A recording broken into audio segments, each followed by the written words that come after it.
भगवद गीता अध्याय 2 में आप सभी का स्वागत है। इस अध्याय का नाम है गीता का सारांश।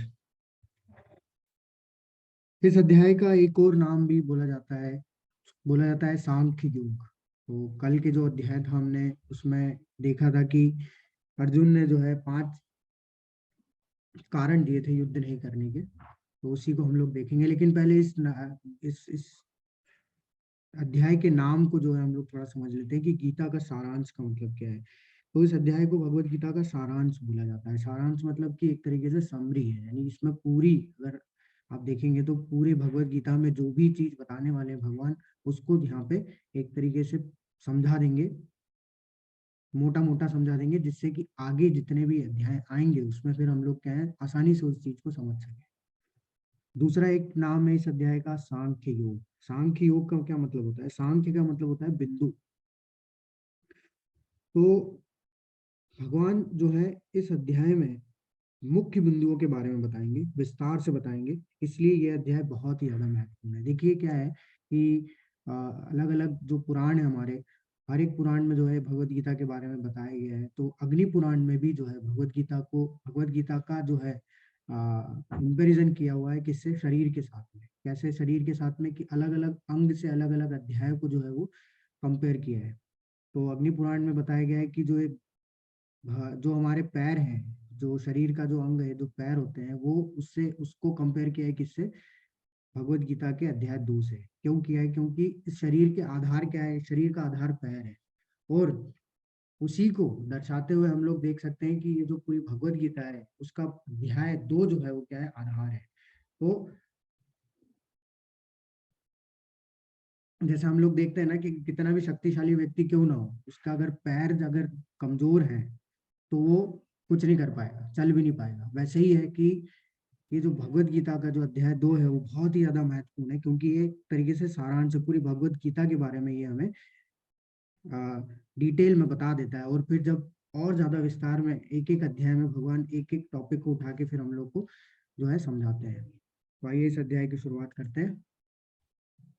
तो शुरुआत से पहले हम लोग देख लेते हैं कि अर्जुन ने कौन कौन से कारण दिए थे। पहला तो कारण था कि युद्ध नहीं करने का, कि उनको दया आ गई थी। जैसे ही रथ को बीच में लेके गए तो उन्होंने अपने सारे सगे संबंधियों को देखा, रिश्तेदारों को देखा, और क्या बोले कि मैं इन लोगों को नहीं मार सकता। उनको दया आ गई उन सबको देख के। दूसरा, कोई आनंद नहीं कि उनको देख के उन्होंने क्या बोला कि अगर मैं इनको मार भी दूंगा तो फिर मुझे इनसे क्या ही आनंद प्राप्त होगा, ये तो सब मेरे परिवार वाले हैं, इनको मारने से मुझे कोई आनंद प्राप्त नहीं होगा।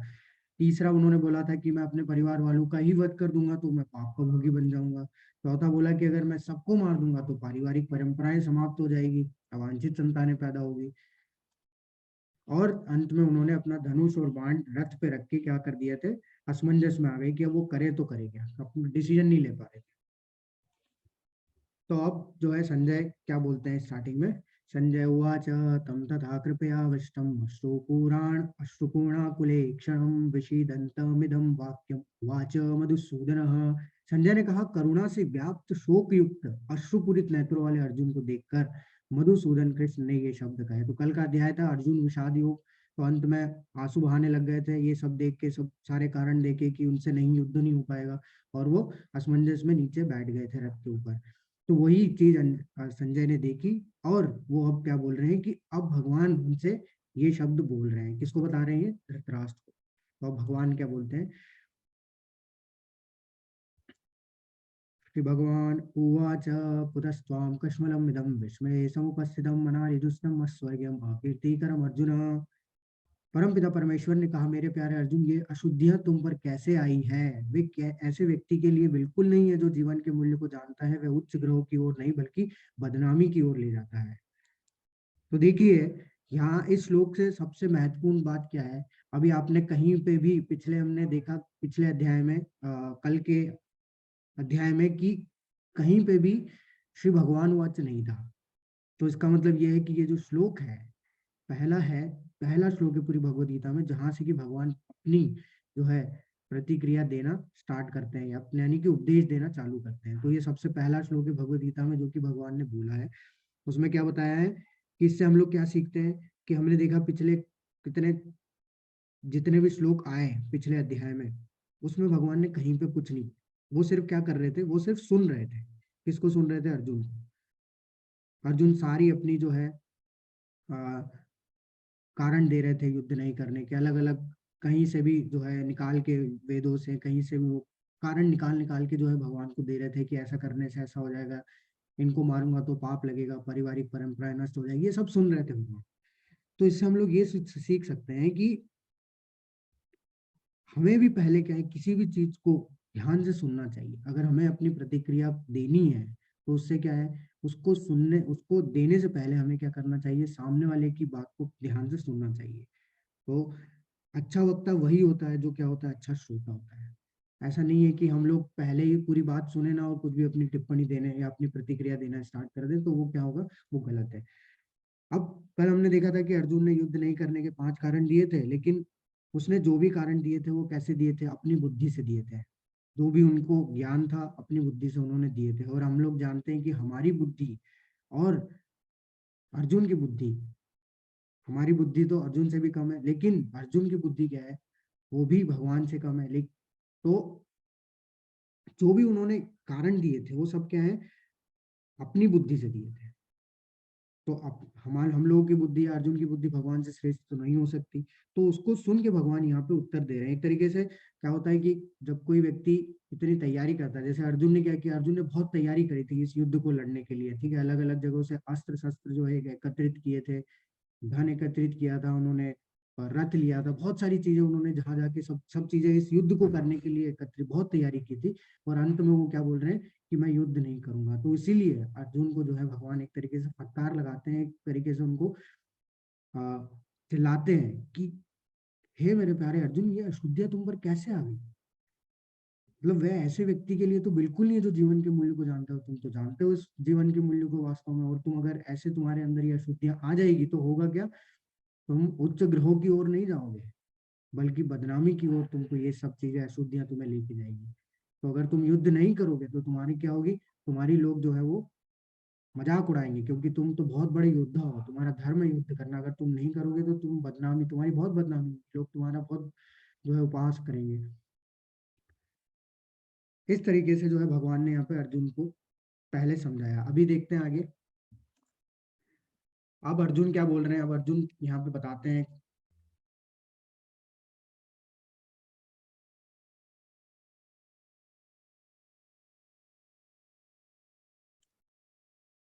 कार्पण्यदोषोपतो स्वभाव पृच्छामि त्वां धर्मसम्मूढचेता यच्छ्रेयसा निश्चितं ब्रूहि तन्मे शिष्यस्तहं साधिमां त्वां प्रपन्नम्। तो ये देखिए, ये जो श्लोक है, ये इस अध्याय का नहीं, इस पूरी बल्कि पूरी भगवत गीता का जो है बहुत ही महत्वपूर्ण श्लोक है। यहाँ से हम लोग देखेंगे कि भगवत गीता में एक अलग ही तरीके का जो है मोड़ आएगा। कैसे आएगा हमको पता चलेगा, और यहाँ से हमें पता चलेगा कि वास्तव में भगवत गीता को समझने के लिए क्या योग्यता चाहिए हमें, और कैसे हम लोग उसको समझ सकते हैं। तो इसमें क्या बोला गया है, अर्जुन बोलते हैं, अब मैं अपनी कर्पण्य दुर्बलता के कारण अपना कर्तव्य भूल चुका हूँ और सारा धैर्य खो चुका हूँ। ऐसी अवस्था में मैं आपसे पूछ रहा हूँ कि जो मेरे लिए श्रेयस्कर हो उसे निश्चित रूप से बताएं। अब मैं आपका शिष्य हूँ और शरणागत हूँ, कृपया मुझे उपदेश दें। तो देखिए, यहाँ पे सबसे महत्वपूर्ण चीज है, यहाँ पे दो चीज है। पहली चीज तो है कि श्रेयस्कर, और दूसरी है शरणागत। तो यहाँ अर्जुन क्या कर रहे हैं, यहाँ अर्जुन अपने आप जो दुर्बलता, जो कि भगवान ने बोला कि तुम्हारे अंदर ये अशुद्धियां आ चुकी है, वो उन्होंने स्वीकार कर लिया कि हाँ मेरे अंदर ये दुर्बलता है, मैं अपना कर्तव्य भूल चुका हूँ, मैं अपना धैर्य भी खो चुका हूँ, लेकिन मैं नहीं जान पा रहा हूँ कि मेरे लिए श्रेयस्कर यानी श्रेष्ठ क्या है। तो दो चीजें होती है हमारे जीवन में, एक तो होता है श्रेयस्कर और एक होता है प्रेयस्कर। श्रेयस्कर वो होता है जो कि लंबे समय के लिए लाभदायक होता है, और प्रेयस्कर वो होता है जो कि कुछ क्षणिक समय के लिए जो है लाभ देता है हमें। तो जैसे उदाहरण के तौर पे अगर कोई एक बच्चा अगर जो होते हैं बच्चे, बच्चों को चॉकलेट खाना बहुत पसंद है, बहुत चॉकलेट खाते हैं। अब वो चॉकलेट उनको क्या देती है, वो चॉकलेट उनको क्या देती है,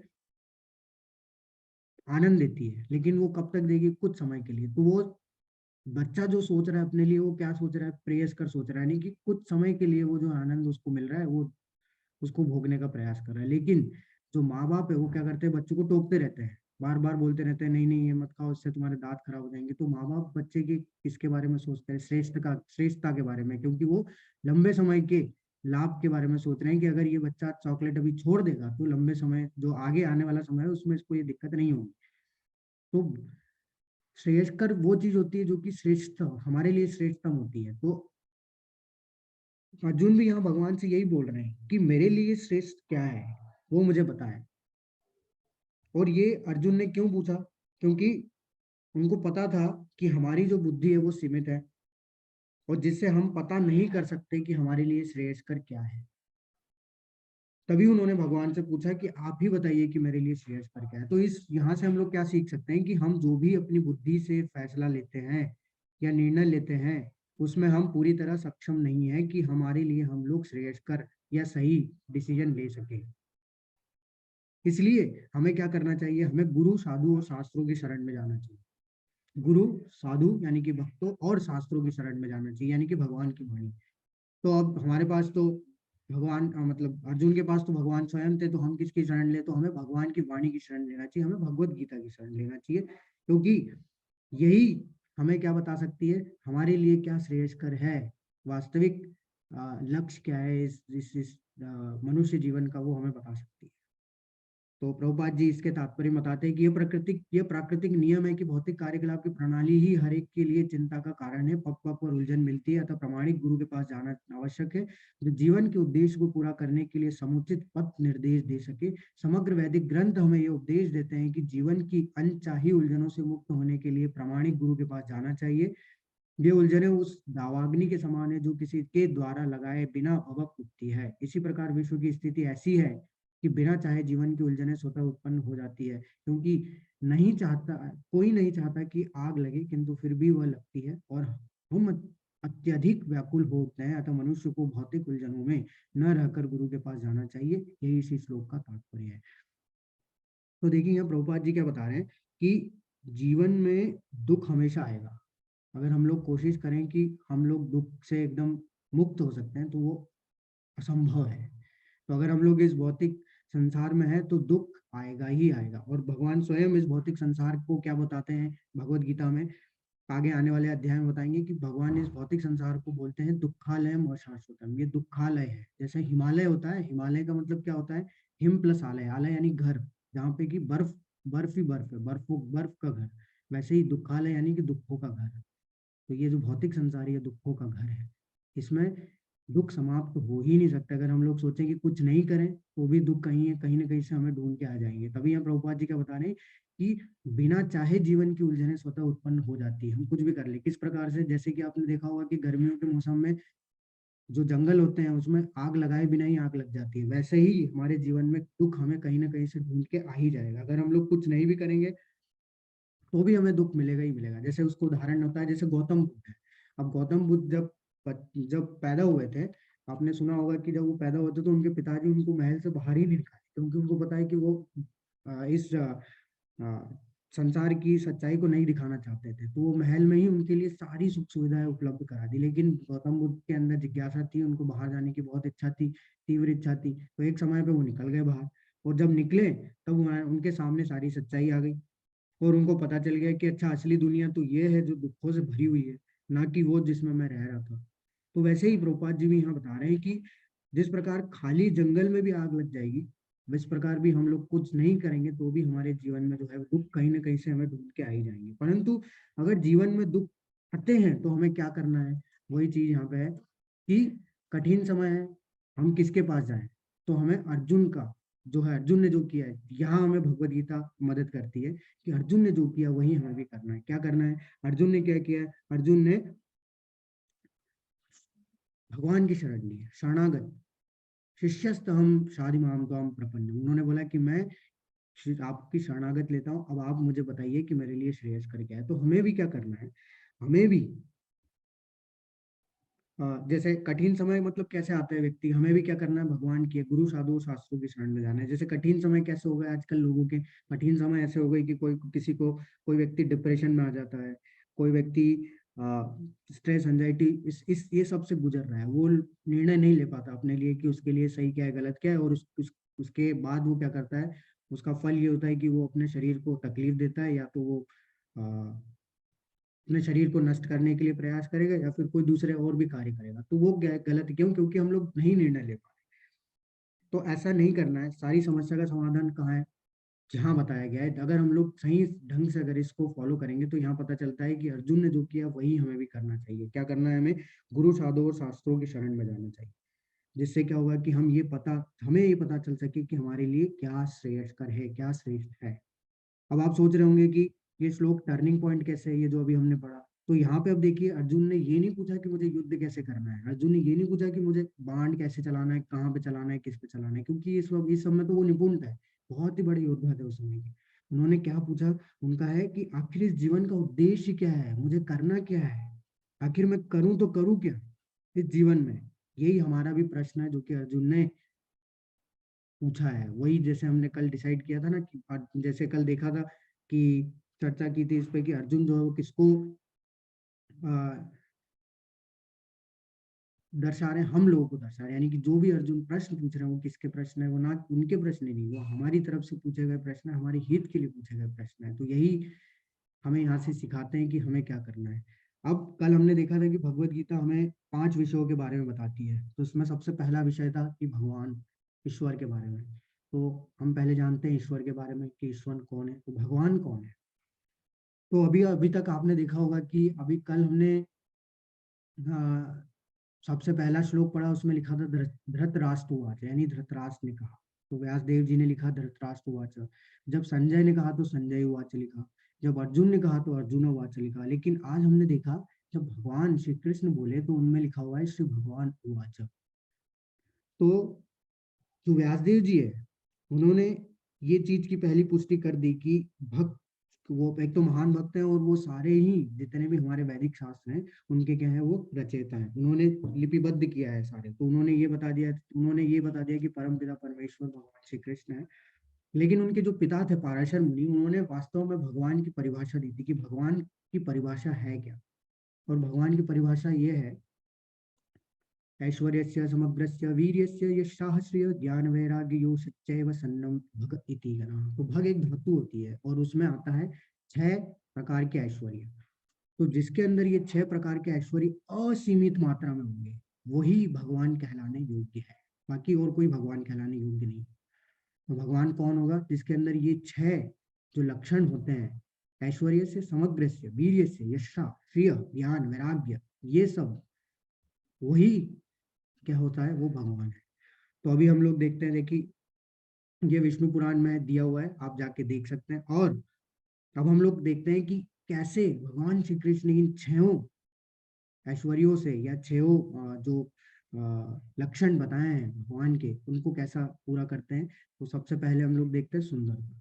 तो अगर आप देखेंगे तो सुंदरता की परिभाषा सबके लिए अलग होती है। मेरे लिए अलग है सुंदरता की परिभाषा, आपके लिए अलग है, जानवरों के लिए अलग है। सबकी अपनी अपनी परिभाषा है सुंदरता की।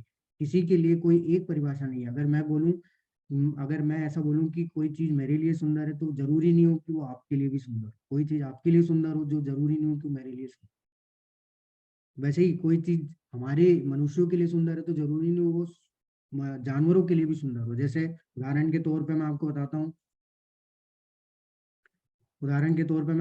हूँ, कि अ, अगर कोई एक मोटा व्यक्ति और एक पतला व्यक्ति बहुत सुंदर है हमारी नजरों में। लेकिन जानवरों की नजरों में वो पतला व्यक्ति क्या है, जैसे शेर की नजर में वो पतला व्यक्ति सुंदर नहीं होगा, क्योंकि शेर की नजर भोग की दृष्टि है, और वो उसके लिए मोटा व्यक्ति ज्यादा सुंदर होगा। क्यों? क्योंकि वो भोग की दृष्टि से देख रहा है, उसमें मांस ज्यादा होगा, खाने की दृष्टि से, भोग की दृष्टि से देख रहा है।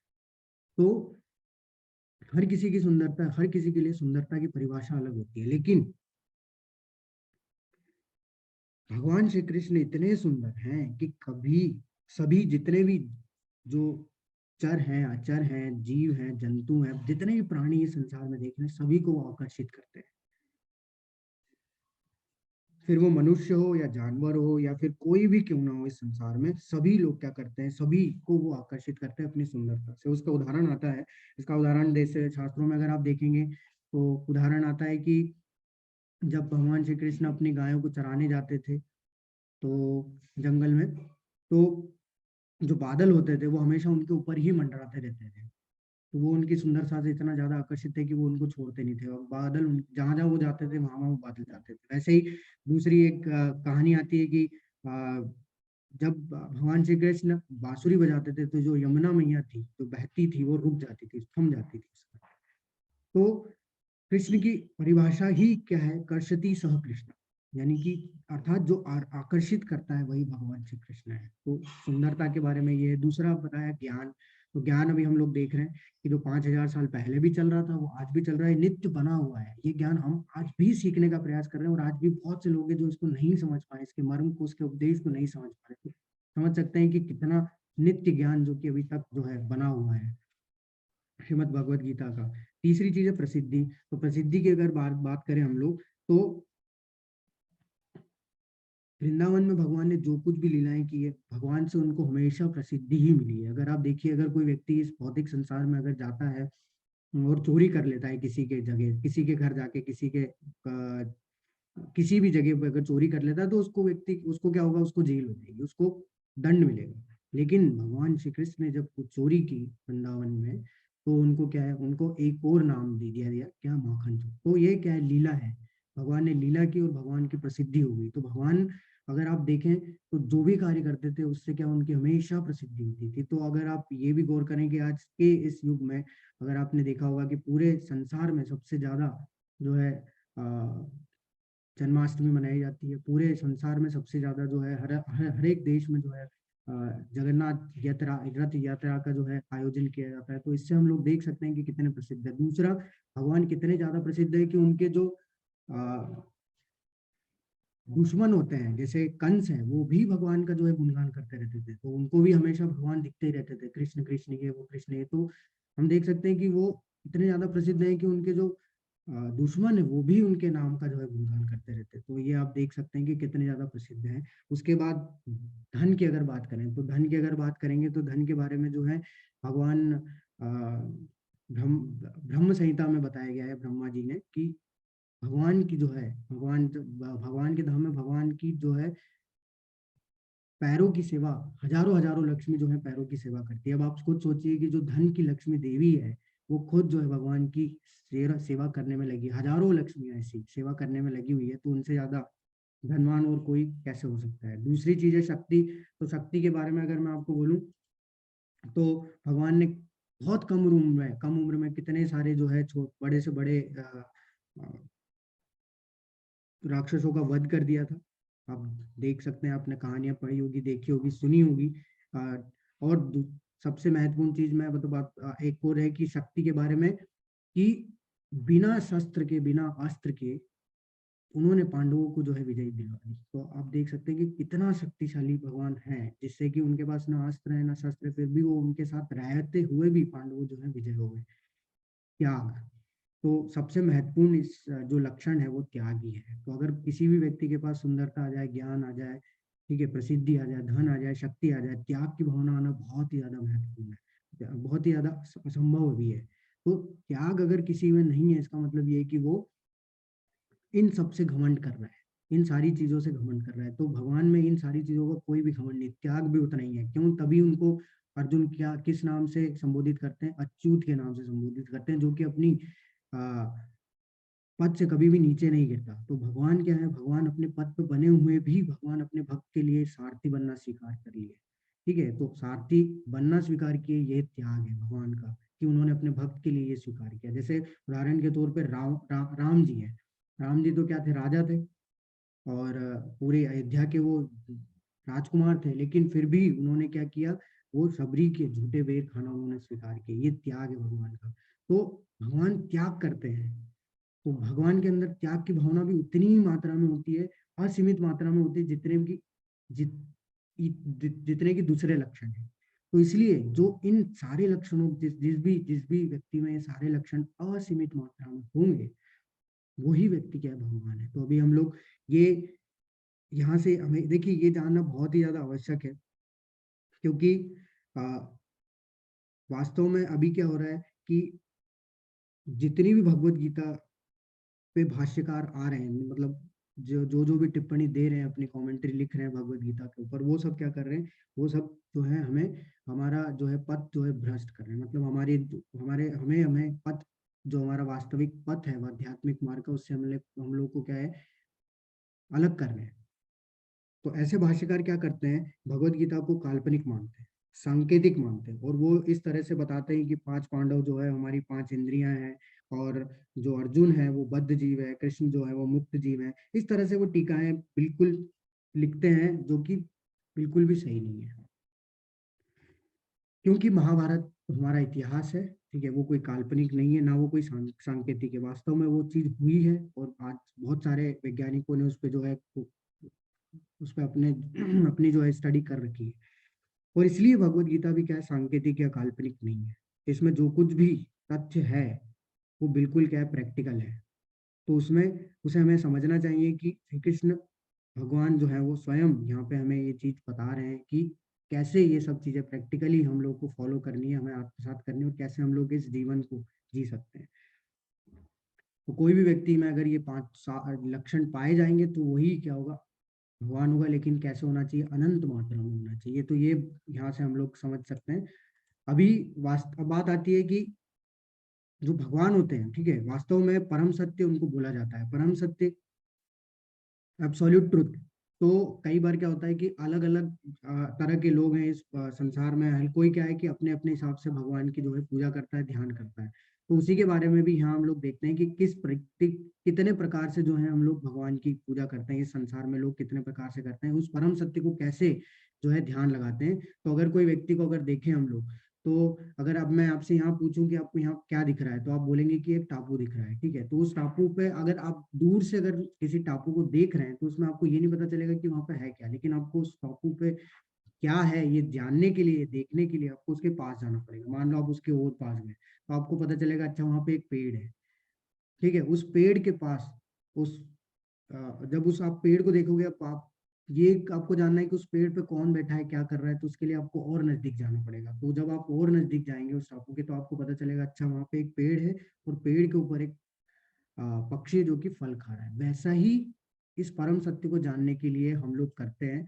वास्तव में परम सत्य को जानने के 3 तरीके होते हैं, ब्रह्म, परमात्मा और भगवान। ब्रह्म मतलब क्या होता है, निराकार ब्रह्म। कुछ व्यक्ति होते हैं जो कि क्या करते हैं, भगवान को निराकार मानते हैं कि उनका कोई आकार नहीं है, वो एक ब्रह्म ज्योति है, बस वो एक ज्योति है, वो एक लाइट है, और उसका वो ध्यान लगाते हैं, उनका कोई रूप नहीं है। उसके बाद दूसरे कुछ प्रकार के लोग होते हैं जो कि भगवान को परमात्मा के रूप में मानते हैं, जो कि परमात्मा है, और उनका ही जो है ध्यान लगाते हैं। तीसरे लोग हैं भगवान, जो कि भगवान के रूप तीसरे लोग हैं जो कि भगवान के रूप में भगवान को पूजते हैं, यानी कि वास्तविक रूप में भगवान के पूजते हैं, यानी कि उनका एक स्वरूप है, साकार रूप में भगवान को जो है ध्यान लगाते हैं। तो इस तरीके से होता है कि क्या होता है, जैसे इसका उदाहरण यहाँ पे हम लोग देखते हैं, जैसे सूर्य है। तो सूर्य को अगर कोई व्यक्ति इधर देखा तो उसको क्या लगेगा, सूर्य का कोई आकार नहीं है, लाइट है, बस, और कुछ नहीं है, उसमें और कुछ नहीं दिख रहा। लेकिन वास्तव में जब हम लोग जाएंगे, उसके थोड़ा नजदीक जाएंगे, तो वो क्या दिखेगा, हमें सूर्य का आकार दिखेगा, गोला दिखेगा। तो अभी जो लाइट दिखी वो क्या है, ब्रह्म है। जब हम लोग पास में जाते हैं तो उसका आकार दिखता है कि हाँ इसका कोई आकार है, एक गोल है, गोल आकार का है ये। लेकिन फिर भी हम लोग विश्वास नहीं करते हैं कि हाँ ये कोई आकार है। हम लोग क्या मानते हैं कि परमात्मा है। तो वही, जब हम लोग विश्वास नहीं करते तो वो परमात्मा हो जाता है। लेकिन जब हम लोग और ज्यादा नजदीक जाते हैं, तब हमें पता चलता है कि सूर्य तो एक ग्रह है, जिसपे कि जो है लोग रहते हैं, और वहाँ सूर्य महाराज जो है उसके ग्रह के राजा हैं। वैसे ही हम लोग जब और ज्यादा नजदीक जाते हैं, हम लोग और ज्यादा भक्ति से, भक्ति के पथ पे और ज्यादा हम लोग एडवांस होते हैं, प्रगति करते हैं, तब हमें पता चलता है अच्छा भगवान का भी वास्तविक स्वरूप है। उनके भी हम लोगों जैसे आंख है, नाक है, हाथ है, पैर है, सब है। और हम लोग उस वास्तविक स्वरूप पे जो है ध्यान लगाते हैं और उनसे जुड़ने का प्रयास करते हैं। अब भगवान जा क्या करते हैं, वो जो कल अर्जुन ने कारण दिए थे 5, उन 5 कारणों का भगवान खंडन करते हैं। ठीक है, भगवान बिल्कुल स्वीकार नहीं कर रहे, क्योंकि पहले ही श्लोक में भगवान ने बता दिया थी कि ये अशुद्धियां तुम में कैसे आई, यानी कि वो जो कारण बताए हैं वो कैसे तुम्हारे अंदर ये अशुद्धियां आई जो तुम मुझे ये कारण दे रहे हो। तो इसलिए पहले ही उन्होंने खंडन कर दिया। वो एक एक करके हर एक जो कारण बताया उसका खंडन कर रहे हैं। तो पहले कारण का खंडन क्या कर रहे हैं भगवान यहाँ पे, देहिनो अस्मिन् यथा देहे कौमारम यौवनम जरा तथा देहांतर प्राप्तिर्धीरः तत्र न मुह्यति। तो भगवान बता रहे हैं, जिस प्रकार शरीरधारी आत्मा इस शरीर में बाल्यावस्था से तरुणावस्था में और फिर वृद्धावस्था में निरंतर अग्रसर होता रहता है, उसी प्रकार मृत्यु होने पर आत्मा दूसरे शरीर में चला जाता है, और धीर व्यक्ति ऐसे परिवर्तन से मोह को प्राप्त नहीं होता। तो भगवान यहाँ पे बता रहे हैं कि ये जो शरीरधारी आत्मा है, ये जो हमारे अंदर जो आत्मा है इस शरीर के, ये शरीर है, शरीर के अंदर आत्मा है। तो शरीर में बदलाव होते हैं कि वो बाल्यावस्था से, मतलब बचपन से वो तरुण अवस्था में जाता है, फिर तरुण अवस्था से वो किशोर अवस्था में जाता है, और किशोर अवस्था से वो वृद्धावस्था में जाता है। ये चलता रहता है, लेकिन उस प्रकार उसकी मृत्यु हो जाती है। लेकिन क्या हो रहा है कि आत्मा क्या करती है, दूसरे शरीर में चली जाती है। मतलब भगवान यहाँ बोल रहे हैं कि आत्मा नहीं बदलती, आत्मा वहीं रहती है। हम लोग बचपन से लेके बूढ़े हो जाएंगे और फिर मर भी जाएंगे, तो भी आत्मा क्या करेगी, वही है। वो सिर्फ क्या करती है, अगर हम लोग मर गए तो आत्मा दूसरे शरीर में चली जाती है। और जो धीर व्यक्ति होते हैं, मतलब उन्हें पता होता है, जो कि इससे विचलित नहीं होते, कभी परिवर्तन को से मोह को प्राप्त नहीं होते। अभी देखिए यहाँ पे हमें, मतलब भगवान ये बताना चाह रहे हैं कि हम लोग शरीर नहीं है, हम लोग आत्मा है। और हम लोग अगर इस शरीर के बदलाव पे अगर दया करेंगे तो वास्तव में क्या है, वो गलत है। तो जैसे हम लोग देखें कि हमारा जो है ना शरीर जो होता है, वो जो जो बाहरी हम लोग जो शरीर देख रहे हैं, चमड़े वाला शरीर, ये इसको बोला जाता है स्थूल शरीर। इसके पीछे एक शरीर होता है सूक्ष्म शरीर, और इसके पीछे आत्मा होती है। तो ये स्थूल शरीर है, ग्रॉस बॉडी है, इसमें जिसमें नसें हैं, इसमें ब्लड सर्कुलेट हो रहा है, ये सब स्थूल शरीर है ऊपर ही जो हम लोग को दिख रहा है, चमड़े का जो शरीर है। इसके पीछे मन बुद्धि अहंकार से एक बना हुआ शरीर, और इसके जस्ट पीछे आता है, सबसे पीछे आता है आत्मा। तो यहाँ पे भगवान अर्जुन को बोल रहे हैं कि अगर तुम दया करना चाहते हो तो इनकी आत्माओं पे दया करो, इनके शरीर पे दया मत करो, क्योंकि इनका शरीर तो नष्ट होना ही है। तो जिसका जन्म हुई है उसकी मृत्यु निश्चित है। तो भगवान इसी अध्याय में बताए, इसी अध्याय में बताते हैं कि जिसका जन्म हुआ है उसकी मृत्यु निश्चित है, और जिसकी मृत्यु हुई है उसका पुनर्जन्म भी निश्चित है। लेकिन कैसे पुनर्जन्म को हम लोग रोक सकते हैं, वो आने वाले अध्याय में पता चलेगा। लेकिन यहाँ पे हम लोग सबसे महत्वपूर्ण चीज है कि अर्जुन को बोल रहे हैं अगर तुम्हें दया करनी है तो क्या करो, इनकी आत्मा पर दया करो। अब यहाँ से देखिए, कल हमने देखा था कि धृतराष्ट्र का दृष्टिकोण क्या था, और अर्जुन का दृष्टिकोण क्या था, और दुर्योधन का दृष्टिकोण क्या था। ये तीन तो हमने देख लिए, लेकिन भगवान का दृष्टिकोण क्या है इस सेना का निरीक्षण करने का। भगवान वहां पे जितने भी लोग खड़े थे युद्ध करने के लिए, योद्धा खड़े थे, सबको वो क्या, किस किस दृष्टिकोण से देख रहे थे, सबको वो आत्मा के स्तर पे देख रहे थे। सबको देख रहे थे कि ये सब आत्मा है, ये कोई शरीर नहीं है। तो अर्जुन को भी यही चीज भगवान बता रहे हैं कि तुम अगर दया चाहते हो करना तो इनकी आत्माओं पे दया करो, इनके शरीर पे दया मत करो। तुम जो कर रहे हो गलत कर रहे हो, क्योंकि तुम क्या सोच रहे हो कि ये शरीर, मतलब ये जो मेरे मेरे पिता है, मेरे जो पितामह है, मेरे जो भाई है, बंधु है, इनको मैं मार के जो है मुझे पाप लगेगा, इनको मार दूंगा तो मुझे आनंद नहीं होगा। तुमको दया आ रही है कि इन इतने रिश्तेदारों को मैं मार दूंगा, ऐसा तो संभव ही नहीं है, मेरे से नहीं हो पाएगा ये। तो भगवान बोल रहे हैं कि तुम इनको नहीं मारोगे, क्योंकि ये तो जिंदा है, ये कभी मरते ही नहीं है। भगवान बता रहे हैं ना, आत्मा तो दूसरे शरीर में चली जाती है, आत्मा नहीं मरेगी। तुम इनको मार दो, कुछ कर दो, लेकिन आत्मा नहीं मरेगी। तो भगवान यहीं पे यही चीज बता रहे हैं अर्जुन को कि अगर वास्तव में तुम इनके कल्याण चाहते हो इन सबका, तो इनकी आत्मा पे दया करो, ना कि इनके शरीर पे दया। शरीर तो क्या हो रहा है, शरीर तो यहाँ से नष्ट हो जाएगा। अब आत्मा का होता क्या है, लेकिन फिर अगर आत्मा मरती नहीं है तो उसका होता क्या है, वासांसि जीर्णानि यथा विहाय नवानि गृह्णाति नरोपराणि तथा शरीराणि विहाय जीर्णानि अन्याति सम्याति नवानि देहि। जिस प्रकार मनुष्य पुराने वस्त्रों को त्याग कर नए वस्त्र धारण करता है, उसी प्रकार आत्मा पुराने तथा व्यर्थ के शरीरों को त्याग कर नवीन भौतिक शरीर धारण करता है। तो आत्मा क्या करती है, एक शरीर से निकल के दूसरे शरीर में चली जाती है। जैसे हम लोग नहीं होता, दिवाली आती है, कुछ भी फेस्टिवल आता है, तो हम लोग पुराने कपड़े अलग कर देते हैं और नए कपड़े जो है पहन लेते हैं। वैसे ही आत्मा क्या करती है, पुराना जो शरीर व्यर्थ हो जाता है उसको छोड़ के वो अगले नए भौतिक शरीर को धारण कर लेती है। यानी कि एक शरीर से निकलती है दूसरे शरीर में चली। तो आत्मा कभी भी समाप्त नहीं होती, आत्मा तो बदल रही है बस। आत्मा शरीर बदल रही है, एक शरीर से दूसरे। तो अणु आत्मा, प्रभुपाद जी बताते हैं, जो अणु आत्मा द्वारा शरीर का परिवर्तन तक एक स्वीकृत तथ्य है। आधुनिक वैज्ञानिक तक जो आत्मा के अस्तित्व पर विश्वास नहीं करते और साथ ही हृदय से शक्ति साधन की व्याख्या भी नहीं कर पाते, उन परिवर्तनों को स्वीकार करने को बाध्य है जो बाल्यकाल से कुमार अवस्था और फिर तरुण अवस्था तथा वृद्धावस्था में होते रहते हैं। वृद्धावस्था से यही परिवर्तन दूसरे शरीर में स्थानांतरित हो जाता है। तो देखिए, आत्मा जो है 84 लाख योनियों में जाती है। उसको अपनी इच्छा के अनुसार जिस भी प्रकार उसकी इच्छा होती है, उसके प्रकार उसको क्या है, वो उसकी भोग इच्छा के अनुसार उसको एक शरीर प्राप्त हो जाता है। और इस प्रकार इस परिवर्तन, ये जो परिवर्तन है ये चलता रहता है कि फिर जन्म होगा, आत्मा मतलब अगर हमारा जन्म हुआ, उसको आत्मा उस शरीर को प्राप्त हुई, फिर जब मृत्यु हुई तो उस शरीर से वो आत्मा निकल के फिर दूसरे शरीर में चलेगी।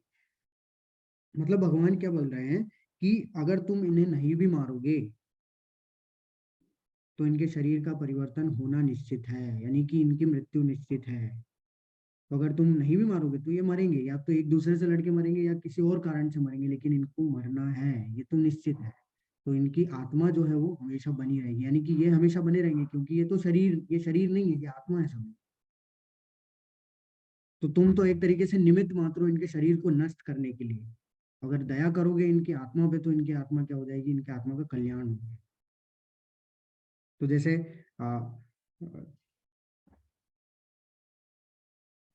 हम भी यही करते हैं, हम भी क्या करते हैं कि वास्तव में यही हमारे इसमें चलता रहता है कि हम जब भी कोई नया फेस्टिवल आता है हम लोग नए नए कपड़े पहन के अलग हो जाते हैं, लेकिन पुराने कपड़ों को त्याग देते हैं। वैसे ही शरीर, जो व्यर्थ का शरीर मतलब क्या है कि वृद्ध शरीर हो जाता है, जिसमें बीमारियां इतनी हो जा रही है, तो उसको वो जो है मृत्यु हो जाती है उस व्यक्ति की, तो उसको त्याग के जो है नया शरीर धारण कर लेती है। अब देखिए जो मेडिकल साइंस है ना, वो क्या बताता है कि जो हमारा हृदय है वो हमारे शरीर का एक तरीके से पावर हाउस है, उसी से सबको सभी सारे शरीर के अंगों को सबको क्या मिलता है, गति मिलती है, पावर मिलती है, शक्ति प्राप्त होती है। लेकिन वास्तव में मेडिकल साइंस के पास ये उत्तर नहीं है कि उस हृदय को गति कौन देता है।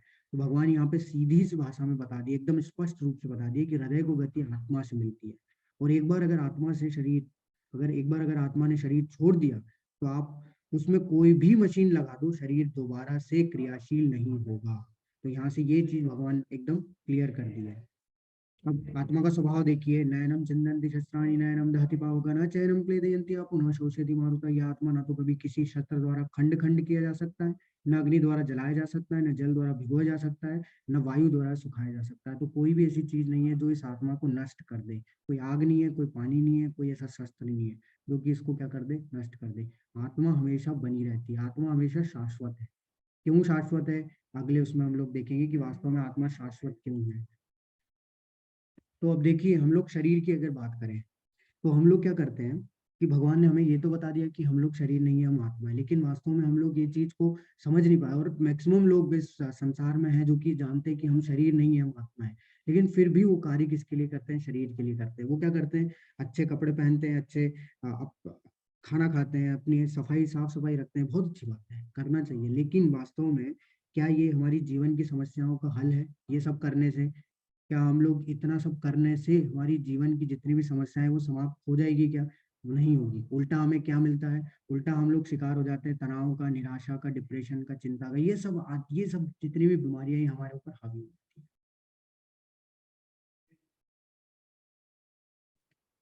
अब क्यों? क्योंकि हम लोग किसके स्तर पे सोच रहे हैं, शरीर के स्तर पे, और हम लोग शरीर का ही ध्यान रखते हैं। वास्तव में शरीर के पीछे जो आत्मा है उसको हम लोग भूल जाते हैं। तो हम क्या सोचते हैं कि हमें ये शरीर प्राप्त हुआ है, ये तो एक दिन नष्ट हो जाएगा, ये हम लोग जानते हैं।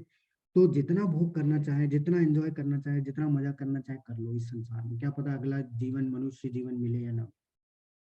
लेकिन हम ये भूल जाते हैं कि वास्तव में हमें ये जीवन मिला क्यों है, ये हम लोग जिज्ञासा ही नहीं करते हैं और भोग करने में लगे रहते हैं उसका। इसको जो है सेंस एंजॉयमेंट में यानी इंद्रिय भोग में हम लोग इतना ज्यादा लुप्त हो जाते हैं, इतना ज्यादा आसक्त हो जाते हैं कि हम लोग किसके शिकार होते हैं, तनाव, निराशा, डिप्रेशन, चिंता आदि के। और यही चीज आपने देखी है कोरोना काल में, बहुत से जितने भी बड़े बड़े सेलिब्रिटीज हैं वो सब क्या कर रहे हैं, अपने आप को, अपने शरीर को नष्ट कर ले रहे हैं। उनको इतना कुछ हो रहा है, तनाव, निराशा, डिप्रेशन हो रहा है, वो शरीर को नष्ट कर ले, उनको क्या लग रहा है कि शरीर को नष्ट करने से उनकी ये सारी बीमारियां समाप्त हो जाएगी। लेकिन वास्तव में हम लोग ये शरीर है ही नहीं। ये शरीर को आप नष्ट कर दो, वो जो अंदर आत्मा है वो और किसी और शरीर में जाके वो बीमारियां झेलेगी।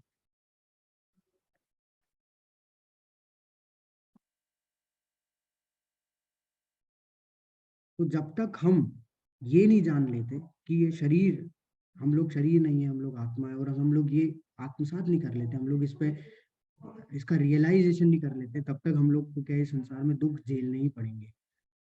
क्योंकि जब हमें ये पता चलेगा, वास्तव में अगर हम लोग ये पता चल गया कि आत्मा होती है, हाँ आत्मा वास्तविकता में है, तो हमें ये भी पता चल जाएगा कि अगर आत्मा है तो इसके ऊपर एक परम आत्मा भी होगा, कोई श्रेष्ठ भी होगा जो इस आत्मा को कंट्रोल करता है। इन सारी आत्माओं को कंट्रोल करता है, वो कौन है? परमात्मा। तो जब तक, अब देखिए परमात्मा, अब मैं बोला था ना कि आत्मा शाश्वत है, तो भगवान शाश्वत है, भगवान नित्य है, तो आत्मा क्या है? उनका अंश है। तो जब भगवान शाश्वत है तो हम भी क्या है? उनका अंश है, तो हम भी क्या है? शाश्वत है, यानी कि आत्मा भी क्या है? शाश्वत है, वो भी कभी नष्ट नहीं हो सकती। इसलिए भगवान बोल रहे हैं कि कोई ऐसी चीज नहीं है जो कि आत्मा को नष्ट कर दे। क्यों? क्योंकि वो किसका अंश है? भगवान का। तो भगवान, जब भगवान को कोई नष्ट नहीं कर सकता, भगवान का कोई विनाश नहीं कर सकता, तो आत्मा का भी कोई भी विनाश नहीं कर सकता। क्यों? क्योंकि हम भी किसके अंश है? भगवान के। हम कब आनंद को प्राप्त करेंगे? जब हम लोग, जो अंश है, जब वो पूर्ण से नहीं मिलेगा, जब तक आनंद को प्राप्त नहीं कर पाएगा। तो भगवान पूर्ण है, हम लोग अंश हैं। जब लोग मिल जाएंगे, हम भगवान से, हमारा जब आसक्त बढ़ेगा, तब हम लोग क्या हो जाएंगे? और ज्यादा आनंद भोग, आनंद जो है प्राप्त कर सकते हैं इसी भौतिक संसार में रहते हुए। जैसे अगर मैं उदाहरण दूं, एक मछली है, अगर आप उसको निकाल दो पानी से, और उसको आप कितना भी प्रोटीन विटामिन दो, आप उसको बादाम खिलाओ, उसको जूस पिलाओ, कितना भी कुछ दो, लेकिन वो जिंदा रह पाएगी? बिल्कुल भी नहीं रह पाएगी। क्यों? क्योंकि उसका संबंध पानी से है। वैसे ही हम लोग कितना भी कोशिश कर रहे हैं खुश रहने का, इस संसार में हम लोग नहीं रह सकते, क्योंकि हमारा संबंध किससे है? भगवान से। तो जब तक हम लोग अपने आप को संबंध, अपने संबंध को और ज्यादा गहरा नहीं करेंगे, हम लोग देखिए, हम लोग को पता है संबंध है, लेकिन हम लोग भूल चुके हैं, हमारी बुद्धि जो है भ्रष्ट हो चुकी है, क्योंकि हम लोग इसमें इतना भोग में लगे हुए हैं कि हम लोग अपने वास्तविक कार्य को भूल चुके हैं। लेकिन अगर हम लोग उसको जागृत करेंगे इस माध्यम से, आध्यात्मिक आध्यात्मिक मार्ग के माध्यम से, तो इससे क्या होगा कि हम लोग इस भौतिक संसार में भी इन दुखों से शांति प्राप्त कर सकते हैं। तो वास्तव में हमें ये पता होना चाहिए कि शरीर के लिए तो भोजन पता है हमें, लेकिन आत्मा के लिए भोजन क्या है? आत्मा के लिए जो भोजन है, भगवान के नाम का जप। तो जब तक हम लोग भगवान से अपने आप को कनेक्ट नहीं करेंगे, तब तक हम लोग आत्मा के पोषण के लिए कुछ भी कार्य नहीं करेंगे। और फिर आत्मा क्या हो जाएगा एक समय पे? वही, जैसा हमारा सबका जीवन चल रहा है, जैसे कल हमने बात की कि आहार भय, आहार निद्रा भय मैथुन जो जानवर कर रहे हैं, वो हम भी करेंगे, और जानवरों जैसा जीवन बिता के इस संसार से फिर हमारी मृत्यु हो जाएगी, फिर वापस से हम लोग जन्म लेके फिर वही जन्म मृत्यु के चक्र में हम लोग घूमते रहेंगे। वास्तव में हम लोग शांति प्राप्त बिल्कुल नहीं करेंगे। और अगर ऐसे ही चलता रहा, तो हम लोग यही, ऐसे जो नई नई बीमारियां आज के समय में चल रही हैं, उनसे ग्रसित होते रहेंगे। दूसरा जो कारण दिया है अर्जुन ने कि मुझे कोई आनंद प्राप्त नहीं होगा इन सबको मारने से, तो उसका उसका कैसे खंडन कर रहे हैं भगवान? उसका खंडन करने के लिए भगवान बता रहे हैं यहाँ पे,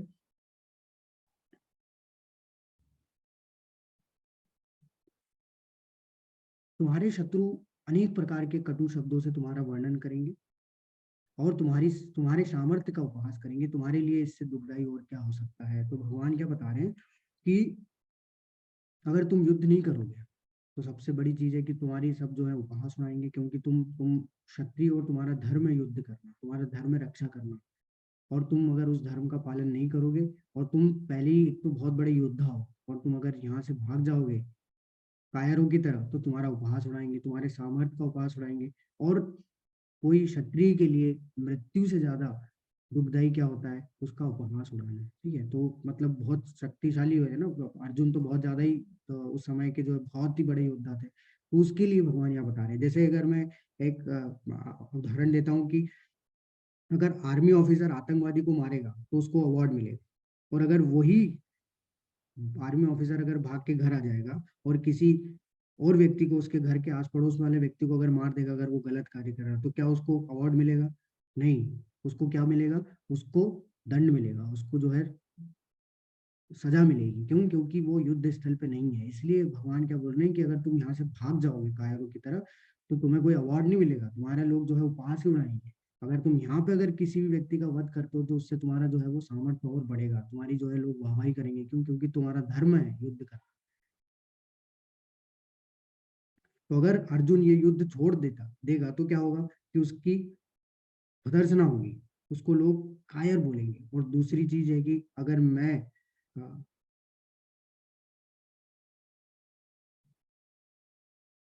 और अगर कोई व्यक्ति का, अगर जो जैसे अब अर्जुन तो उस पांडवों के बीच में सबसे ऐसे योद्धा थे जिसके जिसके ऊपर कि पूरे पांडव लोग जो है टिके हुए थे, मतलब पूरी पांडवों की सेना टिकी हुई थी कि अर्जुन थे। अगर कोई मेन ऑफिसर ही अगर भाग गया, तो जो पीछे जो लोग हैं बेचारे, वो कैसे लड़ पाएंगे? होगा क्या कि दूसरी सेना हावी हो जाएगी, और सारे योद्धाओं को मार के उनके ऊपर जो है वो क्या जमा लेगी? अपना वर्चस्व जमा लेगी, यानी कि अधर्म की विजय हो जाएगी अगर ये चला है। तो इसलिए भगवान यहाँ पे बोल रहे हैं कि तुम अगर ऐसा करोगे तो तुम्हारा तो उपहास होगा।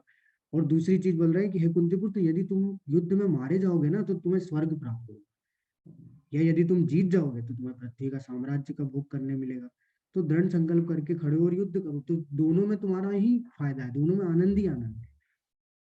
कैसे आनंद है कि अगर तुम युद्ध में मर जाओगे तो वो धर्म धर्म क्षेत्र है, वहां मरने के बाद सभी योद्धाओं को क्या प्राप्त होता है, स्वर्ग प्राप्त होता है, तो वहां स्वर्ग में जाके भोग करोगे तो उसमें तुम्हारा फायदा है। दूसरा, अगर तुम जीत जाओगे तो इस साम्राज्य का तुम भोग करोगे, तो दोनों में तुम्हारा फायदा है। तो इसलिए दृढ़ संकल्प करो, युद्ध करो, खड़े हो और युद्ध करो, क्योंकि दोनों में आनंद ही आनंद है, ऐसा नहीं है कि आनंद नहीं है। अब आता है पाप की बात। तो पाप की बात में क्या हो रहा है कि अर्जुन जो है बोले थे कि मुझे इन सबको मारने से पाप लगेगा, लेकिन भगवान यहाँ के बता रहे, नेहा नेहा बिकम नाशो अस्ति प्रतवायो न विद्यते स्वल्पमपि धर्म से त्रायतो महतो भयात्। इस प्रयास में न तो हानि होती है न ही ह्रास, अपितु इस पथ पर की गई अल्प प्रगति भी महान भय से रक्षा कर देती है। ह्रास तो इसमें ना तो किसी तरीके की हानि है, ना किसी तरीके का नुकसान है। अगर इसमें थोड़ा सा भी अगर प्रयास कर लिया गया तो जितने भी महान से महान है उससे रक्षा हो सकती है। तो भगवान यहाँ किसकी बात बता रहे हैं, अगर तुम ये कार्य भक्ति भाव से करोगे, ये मान के नहीं करोगे कि इससे मुझे फायदा होगा, तो इससे तुम्हारा क्या होगा, इसमें कोई रास नहीं हानि है। तो भगवान यह बता रहे हैं कि जो भक्ति मार्ग होता है वो वास्तव में उसमें कोई पास या फेल या फिर उसमें कोई पाप या पुण्य नहीं होता, उसमें हमेशा ही लाभ है, उसमें कोई भी हानि नहीं है, उसमें कोई भी नुकसान नहीं है। उस पद पे जो भी कार्य, अगर थोड़ा सा भी अगर हम लोग कार्य कर लेंगे तो वो हमारा महान से महान भय से रक्षा करेगा। जैसे आपने देखा होगा इस भौतिक संसार में क्या होता है कि जो भी कार्यकलाप होते हैं उसमें हम लोग को 100% देना होता है, तभी हम लोग उसमें सक्सेस हो पाते हैं। जैसे अगर कोई शिक्षा अर्जित कर रहा है कोई विद्यार्थी, तो जब तक वो पूरी शिक्षा अर्जित नहीं कर लेता तब तक उसको वो शिक्षा के योग्य या फिर किसी नौकरी के योग्य नहीं माना जाता। क्यों? क्योंकि उसने वो डिग्री नहीं ली है जो भी शिक्षा वो अर्जित कर रहा था। लेकिन अगर हम लोग भक्ति में ऐसा करते हैं कार्य, अगर हम कुछ समय तक करके छोड़ देते हैं, कुछ कारण से, कुछ ऐसे कारण से जो कि हम लोग नहीं समझ पा रहे हैं, तो इसका मतलब ये नहीं है कि हमें फिर से जीरो से स्टार्ट करना होगा। जहां छोड़ी है वहीं से ये भक्ति हमारी पुनः स्टार्ट हो जाएगी। तो इसलिए भगवान बोल रहे हैं कि अगर तुम यहाँ मेरे लिए कार्य करोगे, मेरी आज्ञा का पालन करके कार्य करोगे, तो तुम्हारा इसमें कोई पाप नहीं है, ना कोई इसमें पुण्य है। इसमें तुम्हारा जो भी और भी जो भी भय होगा उससे भी तुम्हारी रक्षा होगी। तो इसके उदाहरण आते हैं, जैसे हनुमान जी ने लंका में आग लगाई थी, तो ये सोच के नहीं लगाई थी कि वो अपनी शक्ति का प्रदर्शन कर रहे हैं। अगर वो शक्ति का प्रदर्शन करना चाहते तो वो स्वयं भी उतने शक्तिशाली थे कि वो इसको आ, सीता मैया को ले आ सकते थे। लेकिन उन्होंने ये किसके लिए किया, उन्होंने भगवान श्री राम के लिए किया। उन्होंने वो लंका में आग लगाई, क्या बताने के लिए कि उनका एक दास इतना जो है, उनका एक सेवक जो है इतना शक्तिशाली है, तो जो पूरी सेना आएगी वो कितनी शक्तिशाली होगी, ये बताने के लिए उन्होंने उस पूरी लंका में आग लगा दी। वैसे ही विभीषण, तो विभीषण क्यों अपने अपने राज्य को छोड़ के जो है लंका को छोड़ के भगवान की शरण में आ गए थे, ये बताने के लिए नहीं आए थे कि वो बहुत महान है या फिर ये वो सब क्यों आए थे, क्योंकि उनको पता था कि भगवान की शरण में जाने से सब कुछ जो है प्राप्त हो जाएगा। तो उनको ये नहीं था कि उन्हें लंका चाहिए। लेकिन फिर भी हुआ क्या कि जो रावण को जो लंका इतने सारे यज्ञ करने से प्राप्त हुई, वही लंका जो है विभीषण को सिर्फ भगवान के सामने सर झुकाने से प्राप्त हो गई। तो आप देख सकते हैं कि जो भी व्यक्ति अगर कार्य करता है भगवान की प्रसन्नता के लिए, भगवान के लिए, तो उसमें कोई पाप हानि या पाप या पुण्य या फिर कोई नुकसान या फिर कुछ नहीं होता, उसमें हमेशा ही वो प्रगति करता है। और जहाँ जिस जगह वो छोड़ेगा उसी जगह से वो क्या करेगा, कंटिन्यू करेगा। यही पाप, तो इसमें कोई पाप नहीं था, इसलिए भगवान ने यहाँ पे इस कारण का भी भगवान ने खंडन कर दिया। चौथा कारण भगवान ने अर्जुन ने दिया था कि मैं अगर अपने परिवार वालों को मार दूंगा तो सारी पारिवारिक परंपराएं नष्ट हो जाएगी। तो भगवान बता रहे हैं, यावानार्थ उत्पाने सर्वतः सत प्लुतोदके तावान सर्वेषु वेदेषु ब्राह्मणस्य विजानतः। एक छोटे से कूप का सारा कार्य एक विशाल जलाशय से तुरंत पूरा हो जाता है, इसी प्रकार वेदों के आंतरिक तात्पर्य जानने वालों के सारे प्रयोजन सिद्ध हो जाते हैं। तो देखिए, जो पारिवारिक परंपराएं जो भी हम लोग देखते हैं, तो जो भी कर्मकांड दिए हुए हैं वो सब वेदों में दिए हुए हैं। और भगवान बताते हैं भगवत गीता के 15वें अध्याय के 15वें श्लोक में कि वेदेश सर्वे हमें वो वेदों, तो वेदों का वास्तविक लक्ष्य बताते हैं कि वेदों से जानने योग्य मैं ही हूँ, वेदों का लक्ष्य मैं ही हूँ। अगर कोई इस तरीके से वेदों का पठन करता है तो वो अपने समय का सही उपयोग कर रहा है, अन्यथा वो समय व्यर्थ कर रहा है। तो हम सब लोग क्या है, ज्ञान के माध्यम से उसको देखते हैं। तो जो कर्म कांड होता है, कर्म कांड में वास्तविकता में ये लिखा हुआ है, वेदों का एक जो खंड है कर्म कांड खंड, उसमें हमें बताया गया है कि कैसे कैसे नियमों का पालन करके हम लोग जो है पूजा पाठ कर सकते हैं। लेकिन जो ज्ञान कांड है उसमें वास्तव में हमें बताया गया है कि कैसे हम लोग भगवान से जुड़ सकते हैं। तो कर्म कांड हमें एक तरीके से रूल बताता है, और उस रूल को फॉलो करके हम लोग उस ज्ञान कांड के माध्यम से भगवान को जो है क्या कर सकते हैं, भगवान से जुड़ सकते हैं, अपने आप को जोड़ सकते हैं। तो भगवान यहाँ पे बता रहे हैं कि अगर सारे लोग मेरे अंश हैं, यानी कि हमने देखा ना कि सारे आत्मा भगवान के अंश है, तो भगवान बोल रहे हैं कि अगर कोई एक गांव है उसमें छोटे छोटे कुएं हैं, तो हर एक कुएं का अलग प्रयोजन है। मतलब मान लो कि एक कुआं भगवान के लिए ही यूज होता है, भगवान को नहलाने पानी पिलाने के लिए, दूसरा कुआं कपड़े धोने के लिए, तीसरा कुआं जो है खाना बनाने के लिए, ऐसे अलग अलग कुएं बना रखे। लेकिन अगर उस पूरे गांव में एक जलाशय हो, अगर एक नदी हो, बहती हुई नदी हो, तो इन कुओं का प्रयोजन जो है पूरा हो जाएगा। क्यों? क्योंकि उनकी कोई जरूरत ही नहीं है, क्योंकि अगर तुम सीधा ही उस पानी में जाओगे, बहते हुए पानी में अगर उसका प्रयोग करोगे, तो उसका प्रयोग सब चीजों के लिए कर सकते हैं।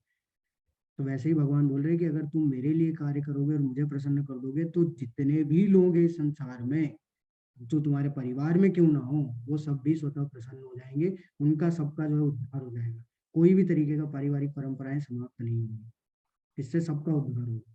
ना कि ऐसा होगा कि तुम इन सबको बचा लोगे तो उससे जो है तुम आगे सब कुछ जो है तुम्हें सब कुछ जो है सही मिलेगा। वास्तव में ऐसा नहीं है। अगर यहाँ युद्ध नहीं करोगे, तो होगा क्या कि जो आने वाले लोग हैं तुम्हारे परिवार में, वो भी जो है भगवान पर बिल्कुल विश्वास नहीं करेंगे, क्योंकि जिस प्रकार से तुम मेरी बात का अवहेलना कर रहे हो, तुम मेरी बात का टाल रहे हो, मान नहीं रहे हो, उस प्रकार से वो लोग भी करेंगे, और उससे क्या होगा, अधर्म और बढ़े, जैसे आजकल हो रहा है आजकल युग में।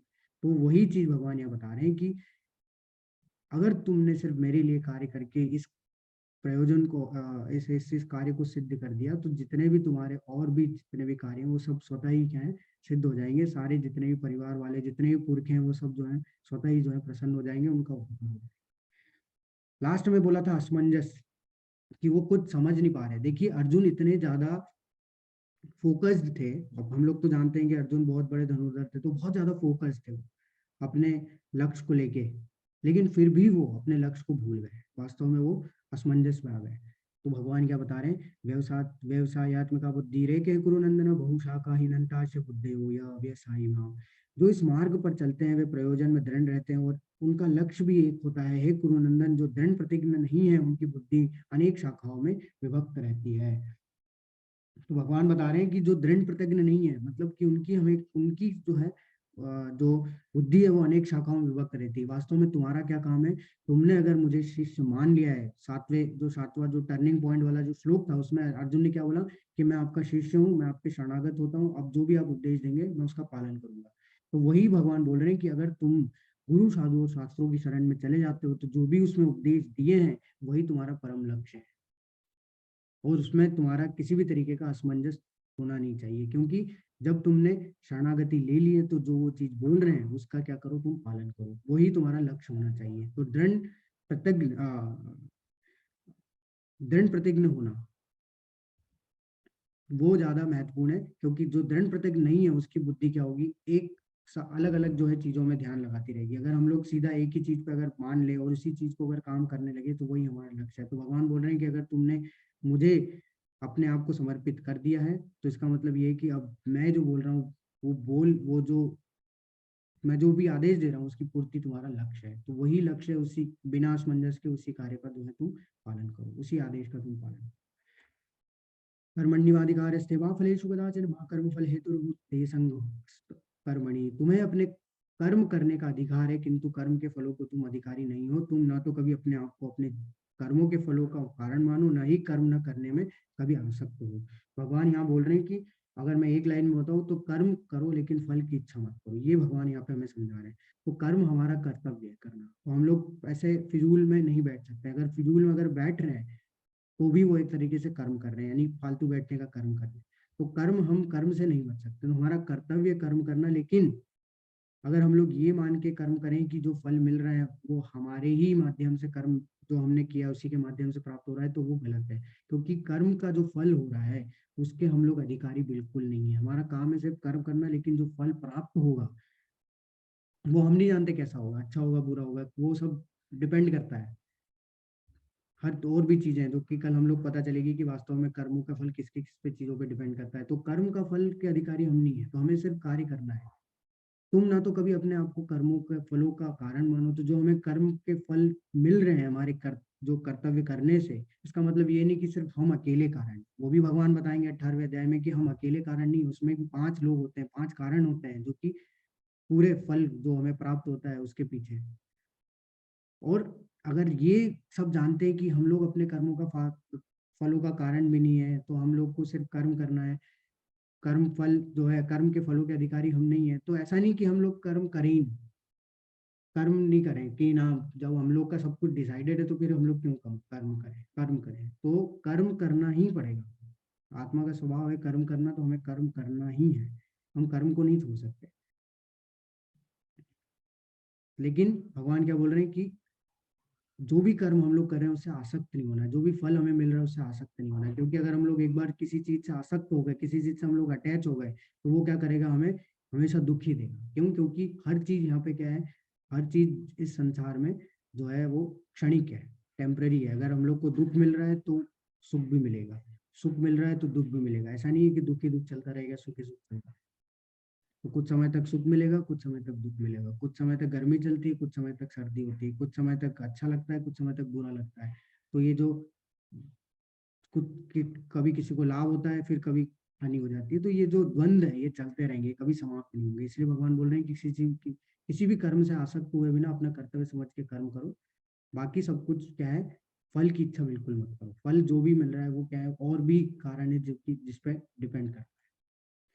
अब भगवान यहाँ पे बता रहे हैं कि जो स्थित प्रज्ञ होते हैं, यानी कि जो मैंने अभी द्वंद बताया आपको, इन द्वंद्वों से बिल्कुल ही उनको फर्क नहीं पड़ता, अच्छा बुरा, मान अपमान, ठीक है, सही गलत, ये सब चीजों से उनको कोई फर्क नहीं पड़ता कि अगर उसके उनके साथ में कैसा हो रहा है, उनके साथ में क्या व्यवहार हो रहा है, कैसा कोई उनका अपमान कर रहा है, सम्मान कर रहा है, उनसे कोई फर्क नहीं पड़ता। वो व्यक्ति क्या कहलाता है, स्थित प्रज्ञ कहलाता है। स्थित प्रज्ञ, तो इसके उदाहरण में आता है प्रहलाद महाराज। तो प्रहलाद महाराज को आप देख लीजिए कि जब स्टार्टिंग में जब उनका जन्म हुआ, तो उनके जो पिता थे हिरण्यकशिपु, वो तो बहुत महान वो हो गए थे, राजा हो गए थे, क्योंकि उन्होंने सबको हरा दिया था, बहुत शक्तिशाली थे वो। लेकिन वास्तव में तब भी जो है प्रहलाद महाराज भगवान के नाम का जप कर रहे थे, उनको फर्क नहीं पड़ रहा था कि वो क्या है, किसके पुत्र हैं, क्या है। बाद में जब उनको तकलीफ देना चालू की, उनके पिताजी ने स्वयं उनको मारने का प्रयास किया, बहुत बार उनको जो है मारने के लिए साजिश की, लेकिन फिर भी वो तकलीफ में थे, फिर भी उन्होंने भगवान के नाम का जप नहीं छोड़ा, तो वो लगे रहे।